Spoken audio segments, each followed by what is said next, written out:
Salut les investisseurs, dans cette vidéo on va mettre à jour l'analyse de Chevron. Avant de commencer, pensez à vous abonner à la chaîne si ce n'est pas déjà fait. Allez, on commence avec le cours de Chevron. Donc on voit que depuis 2022, il ne bouge plus ce cours, il est très stable. C'est pas forcément une mauvaise chose, puisqu'on a des dividendes qu'on peut investir éventuellement. Donc est-ce que c'est le moment de s'intéresser à l'action? On regarde ça. Donc on est sur un secteur qui est très cyclique, donc l'énergie, l'énergie traditionnelle.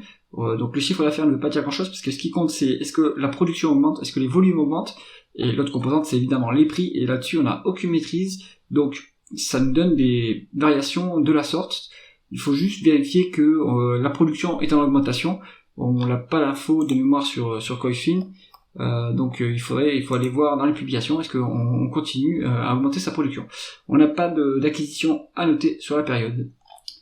On continue avec les taux de marge. On est sur des taux de marge bruts qui sont autour des 40%. On a quand même pas mal chuté depuis 2021.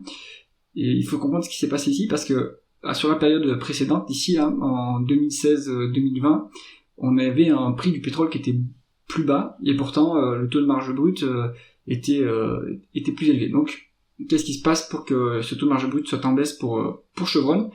À creuser. Donc ici, ce qu'on voit, c'est que le taux de marge d'EBITDA, lui, par contre, a augmenté sur la période de baisse du taux de marge brut. Donc ça veut dire qu'on a compensé par de l'efficience opérationnelle. Ça, c'est très bon. On a amélioré les opérations. Et le taux de marge net a bien suivi l'augmentation du taux de marge d'EBITDA. Donc on a réussi à maintenir l'efficience financière et fiscale, ce qui est très bon. Donc on n'est pas sur un secteur compliqué, cyclique, et pourtant les marges montrent que le management est quand même qualitatif. La conversion des bénéfices nets en free cash flow, on a quand même 30 milliards d'écart entre les bénéfices nets et les free cash flow, au détriment des free cash flow. Donc d'où vient la différence? Est-ce que le BFR est défavorable, la variation du BFR est défavorable de 5 milliards? Est-ce qu'on a des dépenses en capital qui sont plus élevées que les dépréciations amortissements? Non, c'est le contraire. Et est-ce qu'on a des other non-cash items qui impactent? Donc ça devrait impacter positivement. Donc il y a un autre élément qui n'est pas affiché ici, qui explique la différence entre les bénéfices nets et free cash flow, en débrouillant les tableaux de flux de trésorerie pour comprendre la différence. Mais pour être conservateur, s'il n'y a pas de dette, on utilisera les free cash flow pour valoriser l'entreprise plutôt que les bénéfices nets. On continue avec la rentabilité opérationnelle, return on invested capital.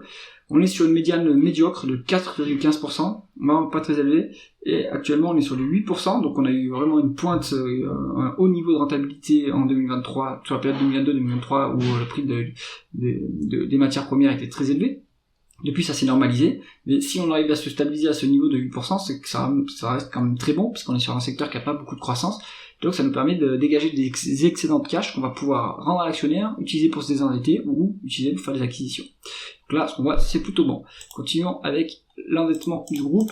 On est sur une dette nette qui représente la moitié de l'EBITDA, donc il n'y a pas de problème d'endettement. On va pouvoir rembourser cette dette si besoin en moins d'un an.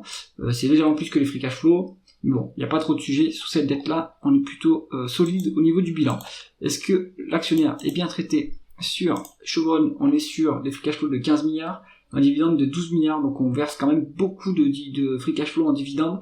Donc cette augmentation qu'on voit ici régulière, à mon avis, elle va bien ralentir, voire s'arrêter, parce qu'on verse beaucoup trop, le payout ratio est trop élevé.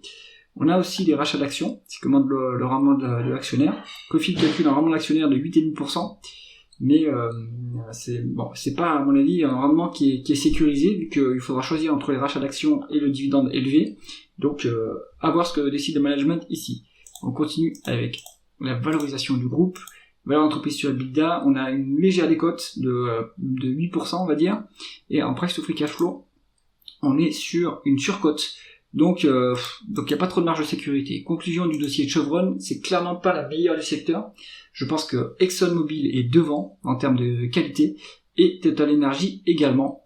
Chevron, si vous faites un portefeuille diversifié, pourquoi pas, un portefeuille d'énergie diversifié, pourquoi pas, mais c'est vraiment pas le meilleur choix dans le secteur. Si cette analyse vous a plu, mettez un pouce vers le haut et pensez à vous abonner à la chaîne. À bientôt.